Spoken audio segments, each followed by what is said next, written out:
This is Donna with More Than a Review, and I'm thrilled to be here with Kimberly. She and I are in a mastermind group together, and we've had so much fun. It's been great just learning about the writing process. I've really enjoyed that, and then publishing, getting it out there. There's a lot more behind the scenes than readers realize.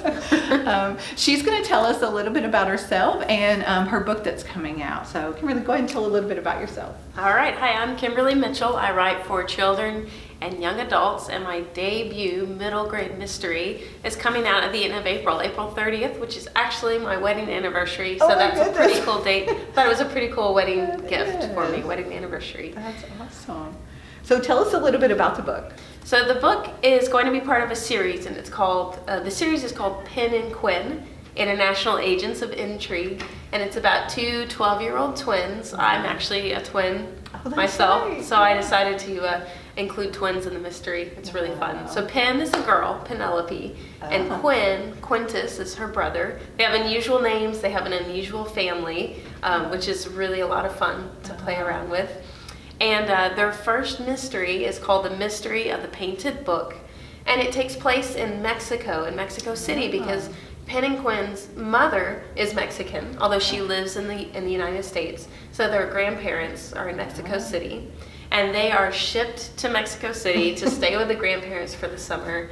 And they're facing what Pen thinks is just a boring siesta of a summer, having to do chores for Abuela, and then snooping around Abuelito, his dusty old museum, which actually the National Museum in Mexico City. So it's a huge, big deal, but not to the twins. So she creates a website for their services as international agents of intrigue, because she really wants to pursue mysteries. And Quin kind of goes along with it, even though he has some reservations about 12-year-olds being international investigators.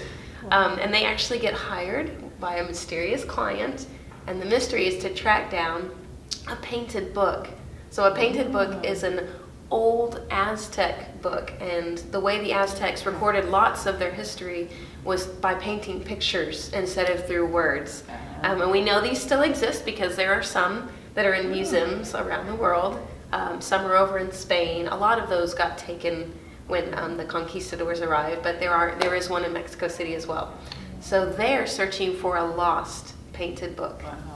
So it sounds like you know a lot about the history of Mexico. So did you have to do some research, or did you already know it? A lot of research. I had a class in college that delved pretty deeply into Aztec history, and this is kind of a funny sidebar, but my twin and I were in the same class, and we actually did a little skit about two Aztec twin gods, and I can't remember their names at this point, but I guess that was kind of my launching point into Aztec history. We had a lot of fun with that, and the twin god thing kind of drew us in. So I just kind of went back to that. But yes, there is a lot of research that goes into a book like this, any book really. But yeah, I had to research some Aztec history and lots of different aspects of history. And what does Mexico City look like? I've never visited, but I'm happy to say I'm going this summer. I'm going to go check out those sites where Pen and Quin are in the book. They're at the zoo, they're at the museum, they're downtown at an old used bookstore.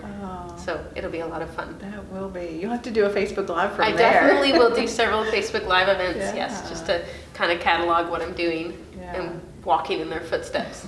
So it sounded like you also said some Spanish words. So will there be some Spanish words in the book? Yes, there are. Pen and Quin do speak Spanish because obviously their mother's Mexican. Although, like a lot of kids, I think, who grew up here with kind of one foot in each world, they're a little bit reluctant, especially Pen, because she's American. She's grown up here, and it's kind of the language of her grandparents. But they do speak Spanish, and they have to go to Mexico and operate in that language. Now the book is obviously in English, but I've thrown in enough Spanish for that to come through. They're kind of their cultural background. And I should mention that I'm a Spanish major, and I speak Spanish fairly fluently, so I feel pretty comfortable in the language. Yeah, that's great. So when did you know you wanted to be a writer? That is a really good question. I would say I kind of knew when I was a kid. I mean, I just loved reading, and I remember having an author come visit when I was in third grade. I was in school in Oklahoma, and he was an Oklahoma author, and I loved his books. Bill Wallace was his name. And it was really exciting. And I remember we were in the cafeteria, and we're all sitting on the floor, and he's up front, and there was a table. And he just sat on top of the table, which I thought was great because we weren't allowed to do that. He sat on the table, and he was kicking his legs, and he was just answering all our questions about the book. And I thought, this is so cool. I remember thinking, he's an author, but he's a normal person right here in front of me. And I think that was kind of the beginning of, maybe I want to do this. But I didn't even attempt to write a book until years later. I was actually living in the Middle East, and I had some extra time on my hands. Wow. And I just thought, you know what? I think I'm going to try this out. Wow. So even though this is your first middle grade book, you have written other books. I have written other books, but this is the first one to actually come out and be published. I do have a contract on a young adult, which hopefully will come out soon. And then Pen and Quin is going to be a series. Yeah. So we have the first 2 books, and then hopefully many more Pen and Quin books. I've written it as kind of a Hardy Boys, Nancy Drew type series. Yeah, it did remind me when it said The Mystery of the Painted Book. Yes. It immediately made me think of Nancy Drew. Absolutely, that's intentional. I love reading those growing up. I love the Hardy Boys. I also like Nancy Drew. So, and actually, it's kind of a cross between that and, I don't know if anyone remembers Carmen Sandiego, which was a really popular show when I was a kid, and actually I think it's still around in kind of a revised version. So and that has an international mystery to it, so I wanted to take those 2 aspects and blend them together into one book. That's great. So what do you want kids to get from the book? I'm kind of wanting them, the things that I love, which are travel and languages and adventure, those are all in the stories, and also just that fun connection of being a sibling and being a twin. Mm-hmm. I want all of those to kind of shine through for my readers. I mean, you can't really tell a kid what to draw from a book, but I can say that those are the things that I put into it. Yeah. And so I do hope that they glean some of that. Yeah. So, but if they just walk away and think, oh, that was a fun read, I'm happy about that.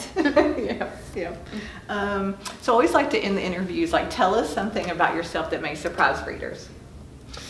Ooh, I don't know. Let's see. I'm the younger twin. Oh. I'm actually 23 minutes younger than my sister, which is a good bit of time. My poor mother. So she always teased me growing up about being the older sister, and now I get to tease her now that we're older and say, well, I'll always be younger than you.